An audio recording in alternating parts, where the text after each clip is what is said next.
I think we have to connect the question of the origin of the coronavirus with a much bigger question of how life itself arose on the Earth. Life could not have started on the Earth. It is far, far too complex in its informational structure to have started on a little planet, let alone in a small primordial soup in a puddle or something on the Earth.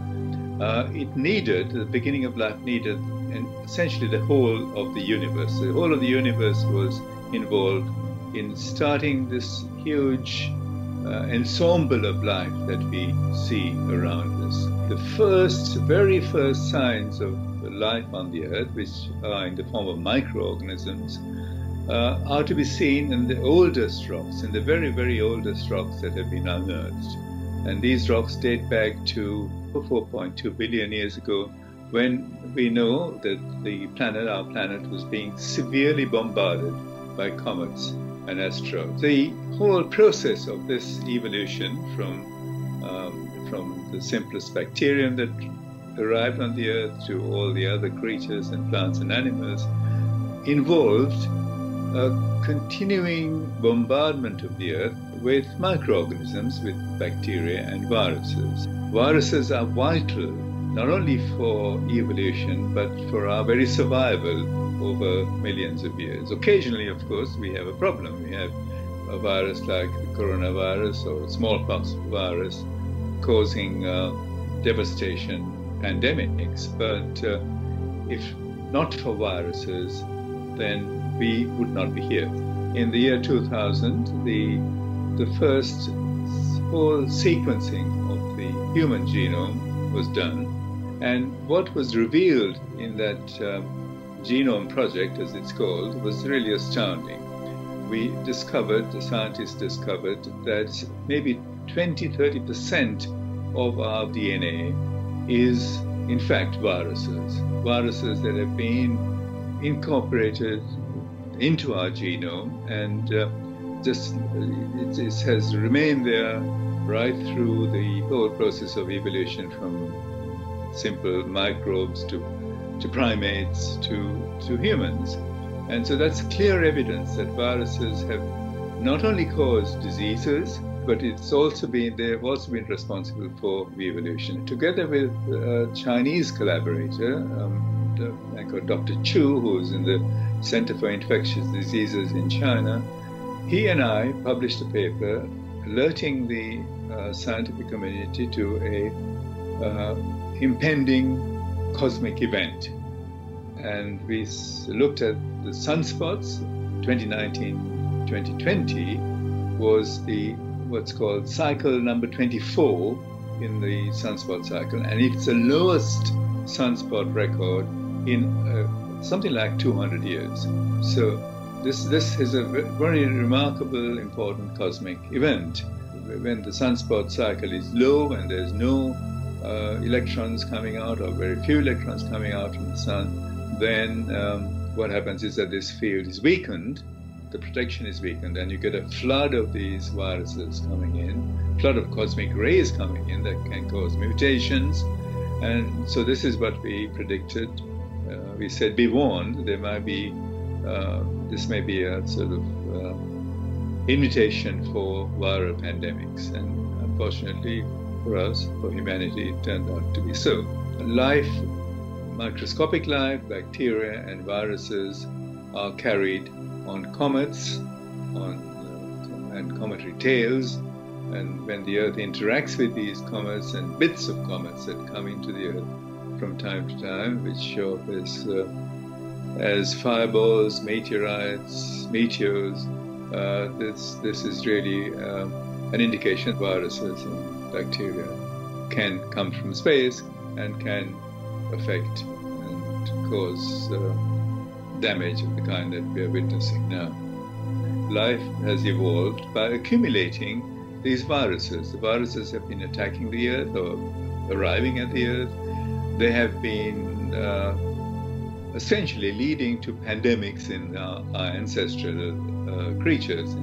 Our entire ancestral line has been subject to a long succession of viral pandemics, like the coronavirus pandemic. The small fraction survives every such pandemic and carries the legacy of the new virus that has got lodged in, converted into a form that lodges into our DNA and offers us potential for further evolution.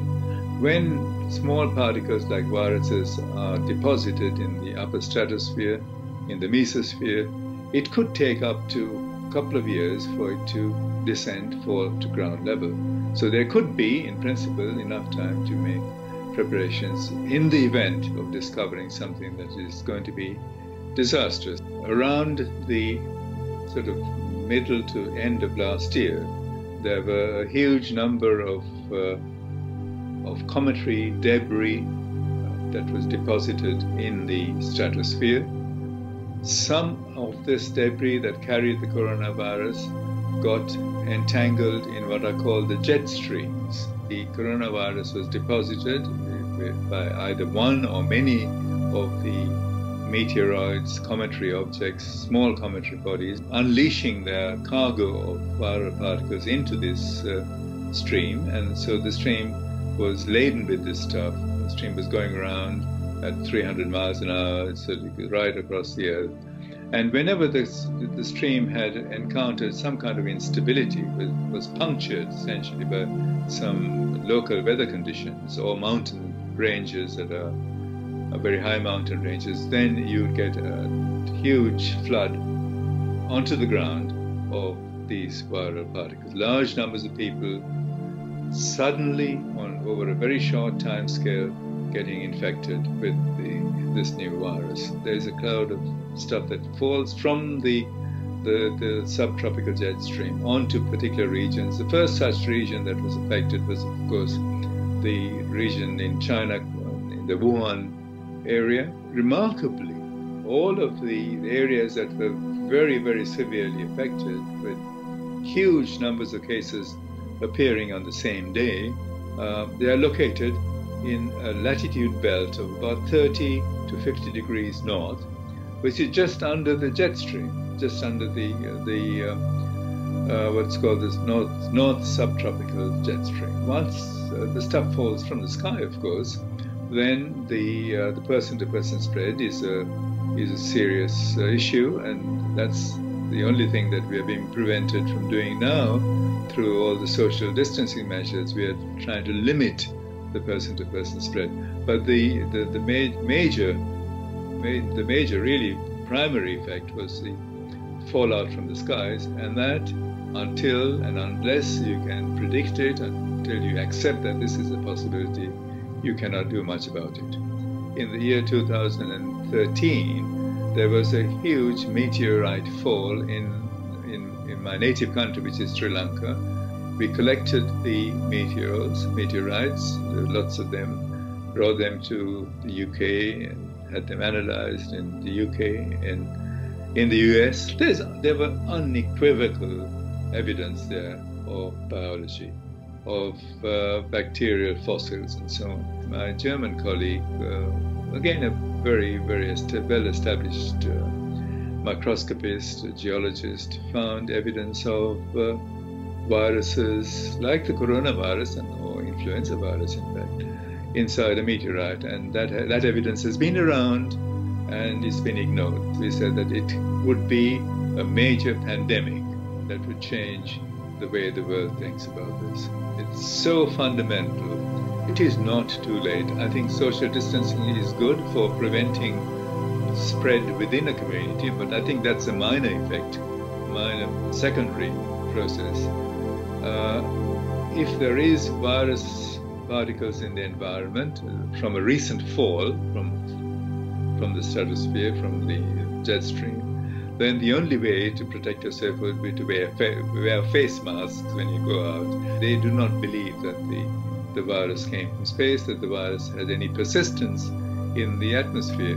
But now this proposition has been seriously challenged. A very distinguished group of Italian scientists found is that during the peak of their epidemic in northern Italy, the air filters there is evidence of the coronavirus. So if this is so, it means that the air certainly during a peak period in the pandemic, it would have been replete with these virus particles, and the surest way to try to avoid it would be to wear face masks. I mean, the surest way would be not to go out. If you sample the stratosphere at great heights, we've been finding microorganisms for the last 10 years. If you go to the ocean and sample a few liters of ocean water, that has trillions of virus particles. That's been known for about maybe 5 or 6 years, and no one really understands why there should be so many. So these are just falling from the skies. Most of them are innocuous, harmless. We don't need to worry about them. But occasionally, they could contain a virus that would be disastrous and devastating to humanity. So if life is accepted as being a truly cosmic phenomenon and process, then evolution is a cosmic process. And as a consequence of the evolution and accumulation of viruses, we have also to contemplate the idea that viral diseases, pandemics, from time to time could affect humanity and could affect other species. So if we are warned of that, if we are cognizant of the basic underlying idea that life is truly cosmic, then I think that would go a long way towards solving our problems in the future.